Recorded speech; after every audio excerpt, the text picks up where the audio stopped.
The 10 stages of every long-distance relationship. We all love love. Love can tear us down like nothing else in the world, but we still blindly chase after it without any rational thought. Then, when we've finally caught love in our hands, we lose ourselves in it like it's a drug.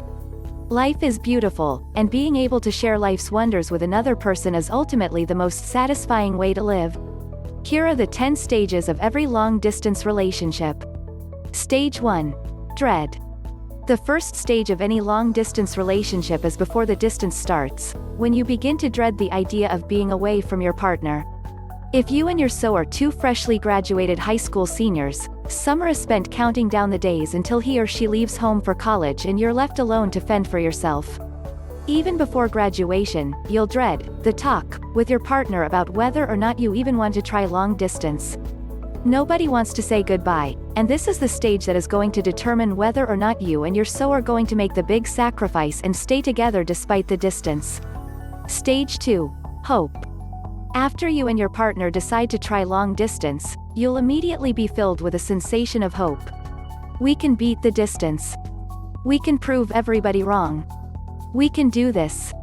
You've never felt more ready to try long distance because you know that the love between you and your partner exceeds all time and space.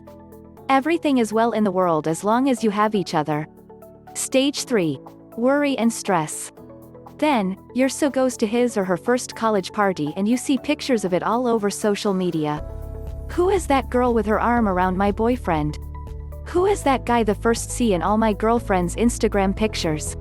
Pretty soon, you'll start to doubt your sense of hope. Once college sets in, all sorts of uncertainty follow along.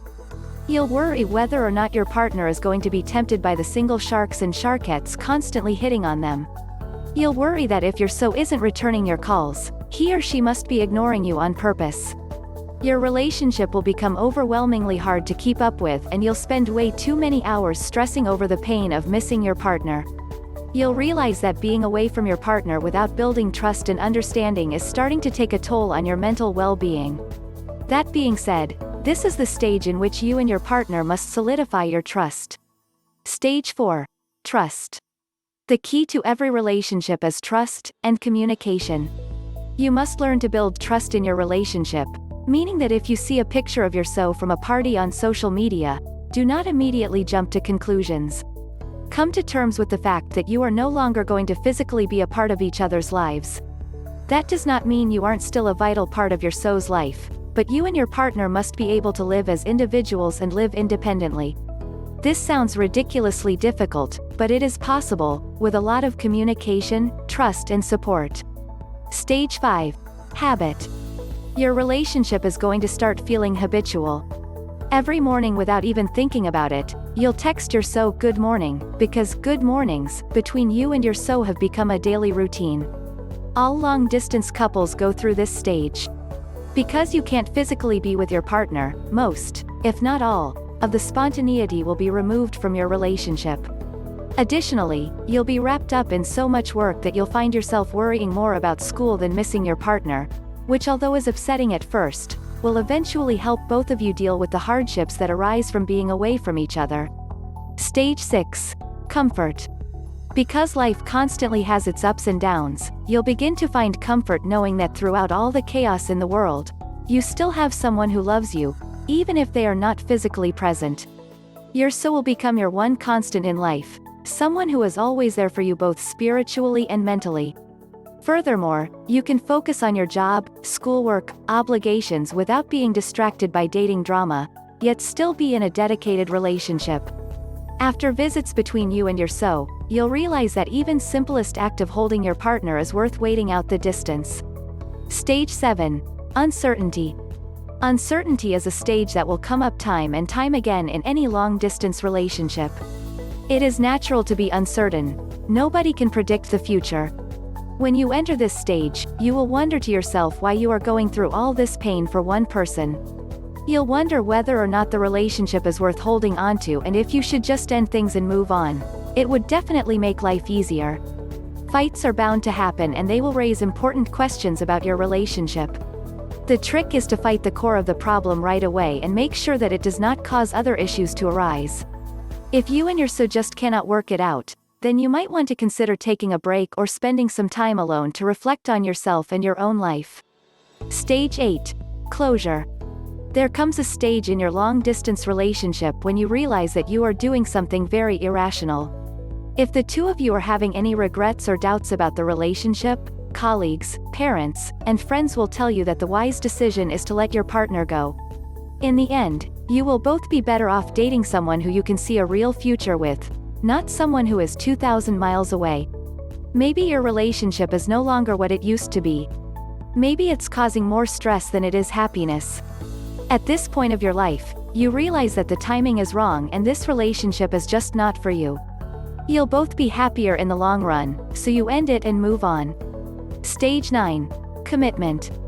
However, if you realize that even after all the pain, heartbreak and stress, you are still committed to your so and cannot imagine life without him or her, you have truly entered the commitment stage of your long-distance relationship.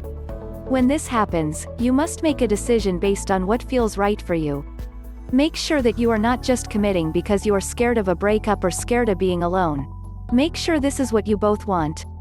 If you both want to commit, that means staying with your partner and attempting to work things out. Stage 10. Forming goals. If you and your so decide to stay together, then you need to set some new goals for your relationship, goals that work for both you and your partner. First, get a calendar or a journal and start setting up dates when you can visit your so. If you are thinking about the future, it will give you something to look forward to.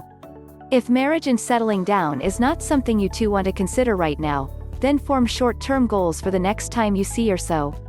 If the short-term goals don't work, then you won't even have to worry about the long-term. Next, work on ways that allow both of you to feel more connected to each other. Start a new hobby shared only between the two of you, like watching the same TV show, reading the same book, playing a video game together, or even working out at the same time. All of these little things will help solidify the foundation of your relationship and allow you to make new memories together. Finally, you are your so's support system, and I mean that.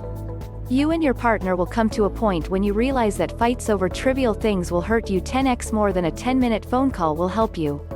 It is very important to remember that you are no longer in a normal relationship and you cannot do couple Y things like other people. Your relationship may start to feel more like a companionship than an actual love relationship, but find comfort in the fact that your partner is the ultimate best friend.